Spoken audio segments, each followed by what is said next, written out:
A gente fala agora de desemprego. Na segunda-feira à noite, o presidente Jair Bolsonaro cometeu o disparate de dizer numa entrevista à TV que o número de desempregados anunciado pelo IBGE, 13 milhões de trabalhadores, estava errado.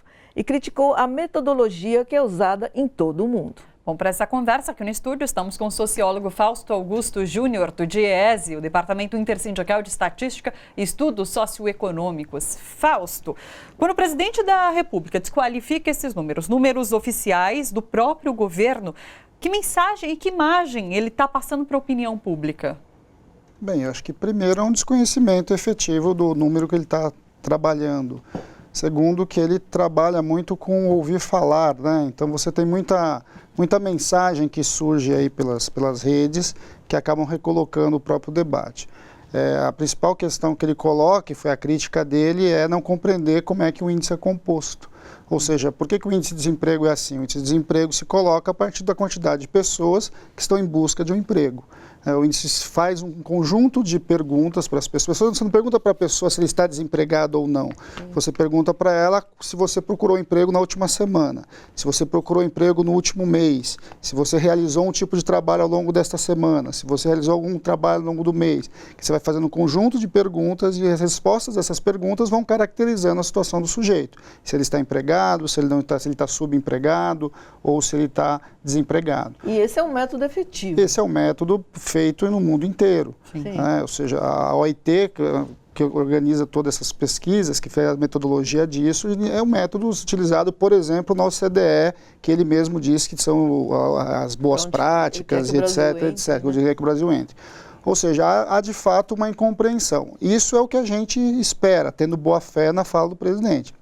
A outra coisa é algo que a gente já ouviu várias vezes em outros governos, principalmente na época da ditadura, em que é a tese de que você vai para um processo efetivo de manipulação de informação. Ou seja, a gente tem falado, né? Você quebra o termômetro para dizer que o sujeito não está com febre. Mas mais complicado até do que isso é que, de repente, você começa a tirar o crédito das informações propriamente ditas do Estado. Tem que lembrar que um dos principais motivos das greves dos anos 70 tinha a ver com a não reposição integral das perdas salariais. O governo anunciava o índice de inflação e a gente, por exemplo, no DIEESE mostrava que o índice era maior do que aquele que o governo anunciava. Então, assim, há por trás da fala também algo que precisa ser pensado, o que ele quer dizer com isso. Ele quer que, então, que o mundo coloque, que o IBGE, que, enfim, que os departamentos coloquem o número de acordo com o interesse do governo. Perde racionalidade. É muito comum em países autoritários, né, em que você manipula informação. Agora, se os dados fossem favoráveis, ele provavelmente ia achar o IBGE a melhor pesquisa do mundo. Ah, sim, mas é só você pegar o que aconteceu ali no comecinho de janeiro, quando começou a analisar os números do CAGED, que deu uma elevação inicial lá no começo de janeiro, o que era absolutamente normal, né? Aí você vinha a fala do secretário de Trabalho, né, porque eles acabaram com o Ministério do Trabalho, sobre o quanto já estava crescendo a economia. E agora que você começa a ver que, na verdade, está fazendo água, era um efeito do final do ano passado, você vai essa visão de que ele vai questionar o dado. Questionar o dado não adianta nada. As pessoas estão cotidianamente nas ruas, as pessoas estão procurando emprego, as pessoas sabem como é que está a sua vida. Também já sim, e todo mundo sabe de fato como é que está a situação das pessoas, a situação da sua família. Aliás, é isso, é um índice crescente de desemprego, todo mundo muito focado, o governo muito focado em discutir a reforma da Previdência, mas não se discute políticas de geração de emprego, por exemplo. Não, o governo trabalha com a tese da reforma, né? Sim. Bem, o que a gente tem observado é que se essa tese desse resultado, a gente já deveria ter baixado a taxa de desemprego, porque esse foi o mesmo discurso da reforma trabalhista. Sim. Se a reforma da trabalhista vier, vai se gerar emprego. Bem, a reforma trabalhista veio, o emprego não foi gerado. Agora a discussão é a reforma da Previdência. Se tiver reforma da Previdência, vai gerar emprego. Depois ele já diz, se implementar a carteira verde e amarela, ou seja, retirar todos os direitos dos trabalhadores, vai gerar emprego. O que a gente sabe é que, na prática, o que gera emprego é crescimento econômico. Sim. Eles acreditam que a reforma da Previdência é a única forma para você ter crescimento econômico, quando a gente sabe também, ao mesmo tempo, que se o governo não tiver política ativa para gerar emprego ou para impulsionar a economia propriamente dita, isso não acontece. Então, agora, a gente chega a essa conclusão mesmo, essa que você falou. Não existe, então, um projeto para a redução do desemprego, nem nada disso, né? Não existe. Porque se eles apostam numa coisa só, se aquela coisa não der certo... Bem, é confuso, o governo não tem uma posição clara, né? O governo ele é contraditório, ele é confuso. Uma coisa é a forma como o ministro Paulo Guedes pensa o mundo, outra coisa é a forma como o ministro das Relações Internacionais, né, o Araújo pensa, outra coisa é como o presidente pensa. Eles pensam de maneiras muito diversas e é difícil você entender qual a política deste governo. A visão do Paulo Guedes é uma visão muito simples, é uma visão pautada no mercado. Então, nós temos que dar as melhores condições, os melhores recados para o mercado, entregar ao mercado aquilo que o mercado quer, que ao fazer isso haverá investimento, haverá geração de emprego. Essa é uma fé. Eu diria que boa parte dos liberais pensam desse jeito. E com isso você vai entregando substancialmente cada vez mais direitos, cada vez mais recursos do Estado para o mercado. O que a gente tem visto, inclusive nos países que fizeram as reformas, é que isto não é verdade. E o Paulo Guedes estava no Chile, né, na implantação, na época do Pinochet. Ele Sim. viu a implantação desse sistema, ele está vendo o resultado agora, e a gente estava até conversando sobre isso, e você falou assim, não é nenhuma questão de maldade, é uma questão de que ele realmente acredita, mas acredita no que se está dando errado? Então, esse é um dilema que está colocado agora. Hoje mesmo tem um conjunto grande de economistas que há 10, 15 anos atrás acreditavam nessa lógica, pós-crise de 2008, começam a rever as suas questões. A própria questão do déficit público é uma questão colocada hoje se realmente ele é uma trava para o crescimento econômico ou se ele é uma trava de fato para a questão dos juros e etc., que é o caso do Japão. O Japão opera déficits fiscais há mais de uma década e ele não perde a sua credibilidade internacional, né? Para não falar dos Estados Unidos, que tem o maior déficit fiscal do mundo. Agora, existe sim por trás dois movimentos. Um movimento é de fé, ou seja, tem uma questão teórica por trás, que os economistas podem debater longamente sobre isso, e existem os interesses. Existem interesses de mercado caminhando por trás. Está ficando cada vez mais claro que as taxas de juros no mundo começam a cair, e no Brasil também. A taxa média de juros hoje real no Brasil é menor do que anteriormente. Mas nunca chegam a gente. Não, nunca chegam a gente, né? O nosso cartão de crédito com a mesma taxa, mas a taxa geral vem caindo. Quando a taxa geral vem caindo, os bancos também começam a perder rentabilidade nos seus balanços. Eles precisam de novos mercados.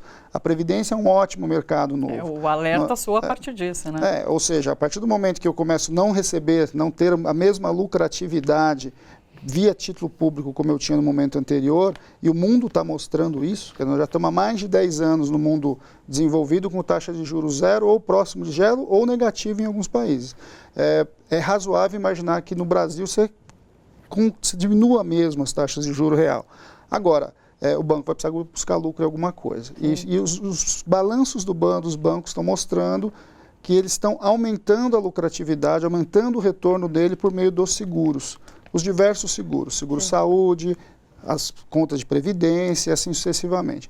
Há um claro movimento nessas questões que é uma mercadorização daquilo que nós chamamos de direitos.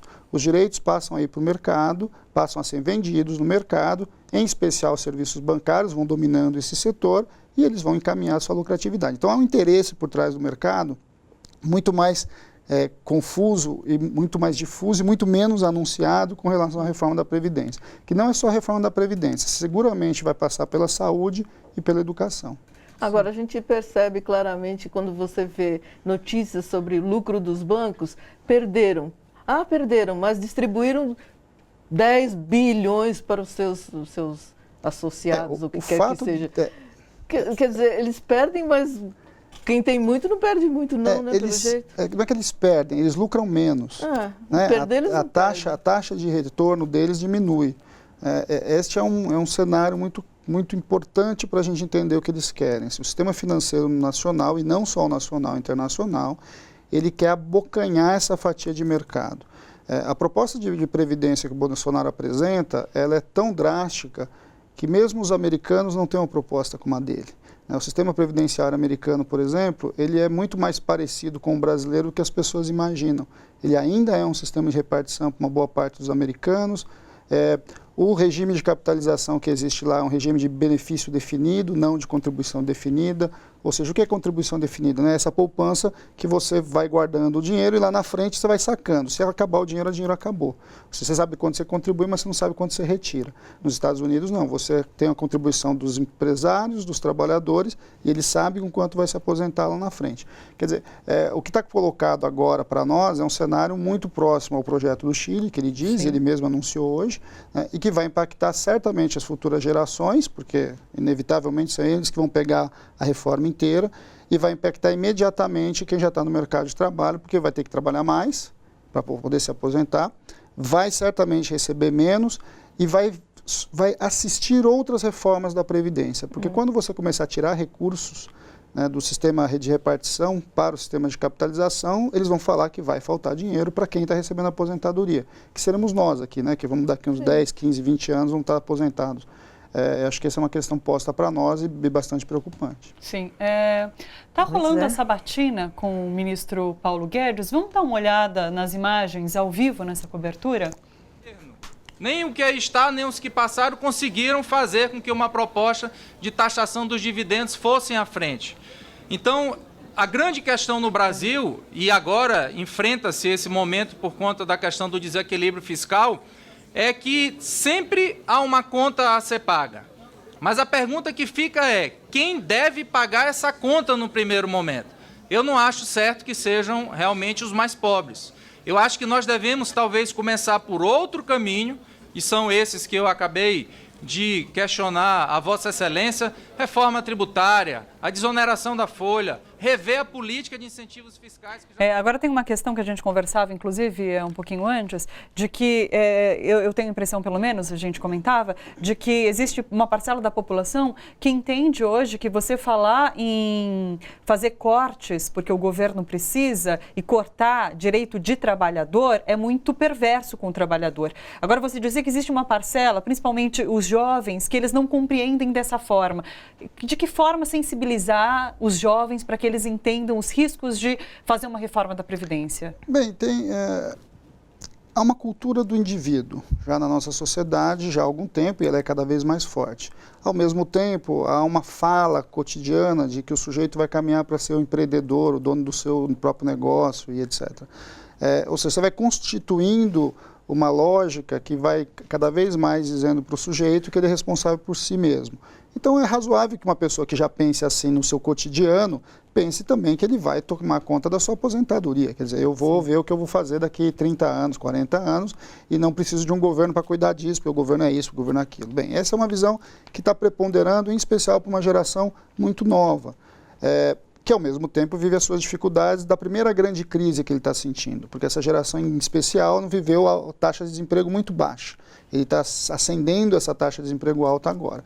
Agora, para esse sujeito mesmo, ele também não conhece os sistemas. Como ele não conhece os sistemas e acaba muito ouvindo falar, o que a gente tem assistido é que ele imagina que ele vai pegar o dinheiro que ele vai aplicar, que ele vai ser um trabalhador e vai recolher e etc., ele vai poder fazer aquilo que ele quiser com o seu dinheiro. Não, isso não é verdade. Erro, né? Isso não é verdade. Sistemas de capitalização, sistemas previdenciários por capitalização, normalmente são obrigatórios. Significa que se você vai trabalhar numa empresa, ela vai descontar 10, 12, 13, ninguém sabe direito a alíquota, mas % do seu salário, e esse dinheiro vai para uma conta. Você não vai pegar. Né? É pior do que o FGTS, porque o FGTS, o depósito não é seu, né? Normalmente quem faz o depósito é a empresa que coloca 8% na conta do FGTS. O modelo que o Paulo Guedes pensa é um desconto no seu salário, que vai para uma conta dentro de um banco e que você não pode colocar a mão nela. Você só vai colocar a mão nela quando você for se aposentar. E dentro de um conjunto de regras. Primeiro problema, esse dinheiro você não pode escolher então a alocação dele, qual o risco que você vai colocar, a taxa de rentabilidade, esse é o primeiro problema. Um outro problema é que os bancos vão cobrar para fazer esse serviço para você, esse foi um dos grandes problemas no Chile, né? Tem uma taxa de carregamento, uma taxa de administração que consome parte da rentabilidade, esse é um outro problema, e ainda você vai ter regras para acessar o seu fundo. Por exemplo, no Chile, se você não tem uma quantidade de anos mínima contribuído, 15 anos contribuído, você sequer acessa o dinheiro. Então, aquele dinheiro que você acha que é seu, lá na frente ele não é seu. E ele fica para o banco? E ele fica para o banco. Puxa vida. Ele fica para o banco. Além do próprio risco. Estão dizendo que é isso, né? E além do próprio risco, né? Como como a especialista estava colocando ali na Sim. matéria anterior, o que aconteceu foi que você tinha um conjunto de instituições que foram quebrando. Sim. E hoje, basicamente, a escolha que se permite no Chile são 4 instituições, o que é absolutamente normal dentro do sistema capitalista, ele vai se monopolizando. Sim. Então, essa é tese que esse sujeito vai escolher onde colocar o dinheiro dele não é verdade, ele provavelmente vai perder dinheiro e ele vai ter pouca opção de trocar instituições que vão acompanhar o seu dinheiro, para dizer assim, eu tiro dessa e boto naquela. Claro. Gente, bora fortalecer a TVT? É só clicar em inscrever-se e depois clicar no sininho. Pronto! Assim que pintar notícia nova, você fica sabendo no ato.